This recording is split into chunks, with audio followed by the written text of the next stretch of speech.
ప్రైవేటీకరణకు వ్యతిరేకంగా పోరాడదాం సింగరేణి ప్రైవేటీకరణకు వ్యతిరేకంగా వెనక్కిపోవాలి సింగరేణిలో కేంద్ర ప్రభుత్వం వెంటనే బొగ్గు వేలంపాట్లో ప్రక్రియలో కేంద్ర ప్రభుత్వం వెంటనే వ్యతిరేకించండి బొగ్గు బావుల ప్రైవేటీకరణను ప్రతిఘటిద్దాం వేలం ప్రక్రియను వెంటనే ప్రతిఘటిద్దాం వేలం ప్రకటనను వర్ధిల్లాలి తెలంగాణ గోదావరి బొగ్గు గని కార్మిక సంఘం వర్ధిల్లాలి తెలంగాణ గోదావరి బొగ్గు గని కార్మిక సంఘం వ్యతిరేకించండి బొగ్గు బావుల వేలం ప్రక్రియను వ్యతిరేకించండి బొగ్గు బావుల ప్రక్రియను వ్యతిరేకించండి బొగ్గు బావుల వేలం ప్రక్రియను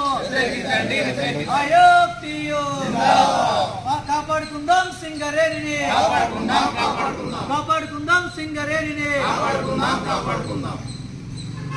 ఈ దేశంలో సహజ వనరులు అనేటువంటిది జాతీయ సంపద, అవి ప్రభుత్వాల చేతుల్లో ఉండాలి.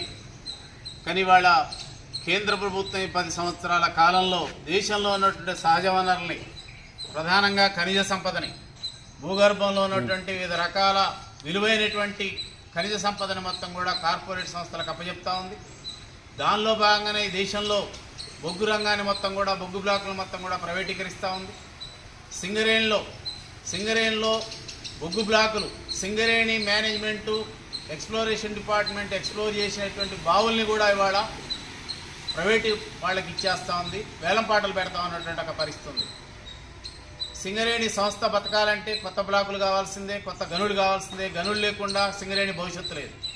సింగరేణి కేవలం ఈ ప్రైవేటీకరణ విధానాలు, బొగ్గు బ్లాకులను ప్రైవేటీకరిస్తే చివరికి మిగిలేది సింగరేణి యొక్క బోర్డులు మాత్రమే తప్ప సింగరేణి సంస్థలో ఉద్యోగులు మిగలరు, సింగరేణి బొగ్గు బ్లాకులు ఉండవు. కనుకనే కేంద్ర ప్రభుత్వం ఇవాళ సింగరేణి బ్లాకులు ఇవ్వకుండా ప్రైవేట్ సంస్థలకు ఇవ్వడం అనేటువంటిది ఒక దేశద్రోహకరమైనటువంటి చర్య. ఎందుకంటే సహజ వనరుల్ని మనకి ఇవ్వకుండా సహజ మరణానికి గురి చేసేటువంటి విధానాన్ని సింగరేణిలో అనుసరిస్తూ ఉంది. అది విశాఖ స్టీల్ పట్ల అట్లే ఉంది. మొత్తం ప్రభుత్వ రంగ పరిశ్రమలకు కావాల్సినటువంటి ఖనిజ సంపదని మనకి ఇవ్వకుండా ప్రైవేటు వాళ్ళకి ఇచ్చేటువంటి వైఖరి తీసుకుంది.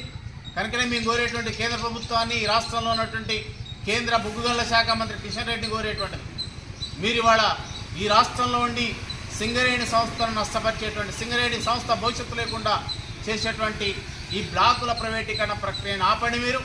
అదేవిధంగా సత్తుపల్లి, కోయగూడెం ఇప్పటికే ఏదైతే మీరు ప్రైవేట్ వాళ్ళకి ఇచ్చారో ఆ ప్రాసెస్ను ఆపండి. అదేవిధంగా శ్రావణపల్లిని మీరు బాక్ష నుంచి తీసేయండి.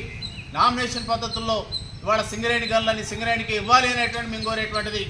ఈ రాష్ట్ర ప్రభుత్వాన్ని కూడా కోరేటువంటిది, మీరు ఆక్షన్లో పాల్గొనొద్దు, మీరు రిప్రజెంటేషన్ చేయొద్దు. మీరు రిప్రజెంటేషన్ చేసినా ఇవాళ ఖచ్చితంగా ఈ రాష్ట్ర ప్రయోజనాల కోసం అందరినీ కలుపుకొని కేంద్రం మీద కొట్లాడైనా సరే ఈ బొగ్గు బ్లాకులు వచ్చే విధంగా నిలబడాలనేట్టు మేము కోరేది. అదేవిధంగా సత్తుపల్లి కానీ కోయగూడెం కానీ ఎవరికైతే ఇవాళ ఆక్షన్లో పోయిందో వాళ్ళు కూడా ఈ ప్రాంతంలో రాకుండా, వాళ్ళు బొగ్గు తీయకుండా మన సింగరేణికి ఇచ్చే విధంగా ప్రభుత్వం మీరు ముందు నిలబడాలి. అందరినీ ఐక్యంగా కలుపుకొని పోయి ఆ బ్లాకులను సింగరేణికి ఇచ్చే విధంగా ఈ రాష్ట్ర ప్రభుత్వం చర్యలు తీసుకోవాలి అనేటువంటిది ఈ సందర్భంగా తెలియజేస్తున్నాం. ప్రభుత్వం ఇవి ఆపకపోతే వాళ్ళ చిత్తశుద్ధి లేనట్టే.